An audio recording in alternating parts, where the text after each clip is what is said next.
Hello everyone, welcome to the video number 1 of module 5 composite section. When any section made up of two different materials called as composite section. For example, we made composite structure in which steel beams are being embedded in concrete slabs. That is, web portion will be steel and RCC is the slab. So hence two different materials being used for one purpose. This is called as composite section. In structural engineering, composite construction exists when two different materials are bound together so strongly that they act together as a single unit from a structural point of view. When this occurs, it is called as composite action. One best example is, as we say, that steel beams supporting the concrete for slabs.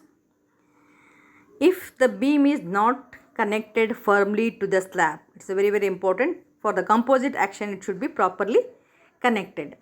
Then the slab transfers all its weight to the beam, and slab contributes nothing to the load carrying capability of the beam. That's everything will be carried by the beam itself.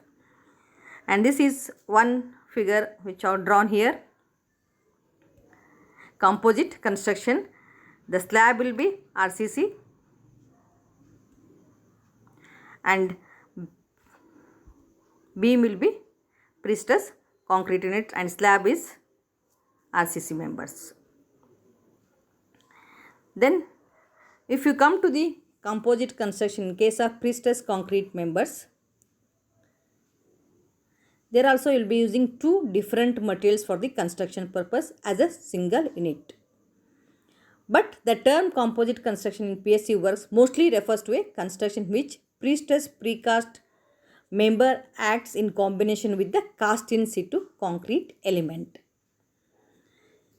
Generally, the high strength pre-stress units are used in the tension zone. That is, the tension zone occurs wherever below the neutral axis. There the precast units are used.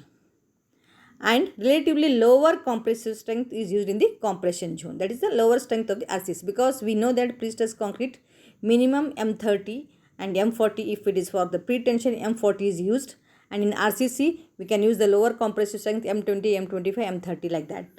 The composite action between the two components is achieved by roughening the surface of the pre-stressed unit.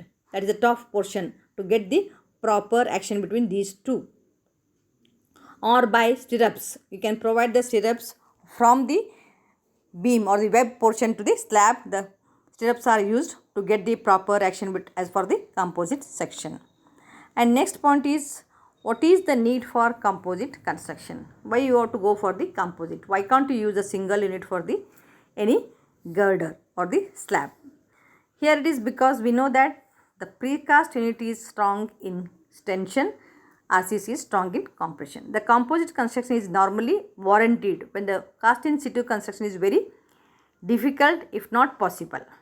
Moreover, the composite construction is an automatic choice when the quality construction is not occurred at the site, and the speed of the construction also important factor or decisive factor.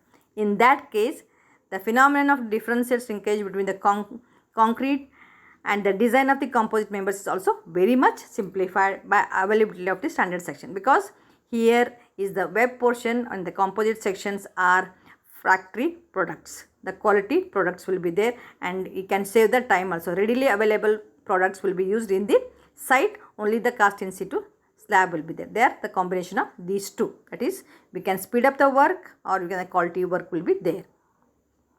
And what are the advantages using in precast pre-stressed units in association with the cast in situ concrete? The first one is appreciable saving in the cost of construction of the steel material and composite member compared with the RCC PSC members. If you take single unit PSC or RCC, not using the two different materials, there's composite construction will save the material whether you compare with the RCC or with the PSC members. Second one is sizes of precast pre-stressed units can be reduced due to the effect of composite action. We are using the precast units, you can use the sizes will be reduced. The high strength materials of the concrete and steel are used here. Third one is In many cases, precast prestressed units serve as a supports and dispense with the formwork or the pavement cast in size of the situ concrete. That means here is one method is there where you can use the beam. Precast units can be used as a scaffolding and a support purpose. There we can save the materials. Fourth one is composite members are ideally suited for the constructing these composite actions materials for the bridge decks.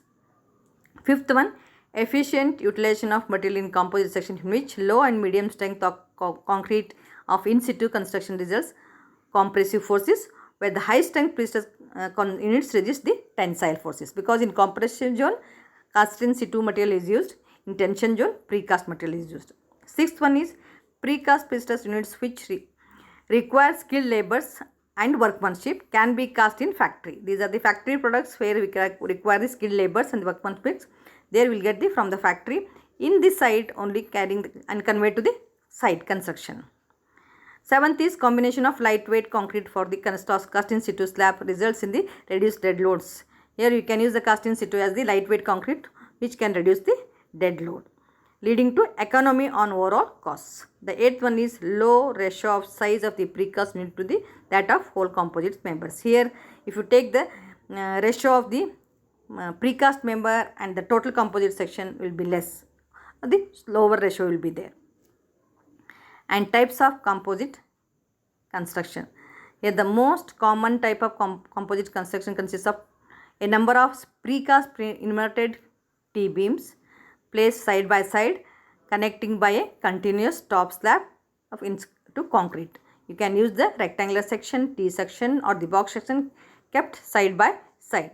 Just you can see here the cast in situ slab will be there, and here that is it can be calculated as inverted T-beam because the bottom will be not considered his section, and it is also unsymmetrical I section also. They are kept side by side, and this here it is the slab will be common throughout the top. There you can use the lightweight concrete or you can use the once again a box sections at the bottom and cast in situ a slab at the top. And these are the links are provided for the projections to get the composite action from the web portion to flange portions. A proper linking process will be provided, or it may be top surface may be roughening to get the composite action. And for large span composite bridge decks of spans 30 meters, generally flange sections are used, that is unsymmetrical I or T sections or the box section. If the smaller spans, you can use the precast rectangular section as the web portion or the beam. The dead load stress developed in the precast prestressed units can be minimized. Here the stresses developed in the due to the slab can be minimized by propping them while casting the concrete in situ. This method is called as the proper construction. There are two different methods as we are taking. One is propped method, one is unpropped. Propping means giving support while casting the cast in situ slab. That means we can reduce the dead load stresses by properly propping, that is supporting here. If the precast units are not propped, that is precast units means a beam section or the girder portion is not properly propped or supported during the or while casting the concrete, the stresses developed in the unit due to self weight of the member and the dead weight of the in situ concrete will be more, and this method of construction is referred to as the unpropped construction. Therefore, we have to take these two or the methods. One is propping and propping. The propping means supporting properly while cast in situ slab, support to the beam will be given. Unprop means no support will be given for the beams while casting the members. These are the two sketches will be there, composite bridge decks with precast prestressed elements. One is I section, T section or the boss sections. And similarly, instead of this I section, you can use the rectangular section for the smaller spans. In the next video, we will have the analysis of prestress. In the analysis of prestress composite sections, the very important two methods are propped and unpropped. Okay, thank you. And if you got any doubts, please contact me. Thank you all.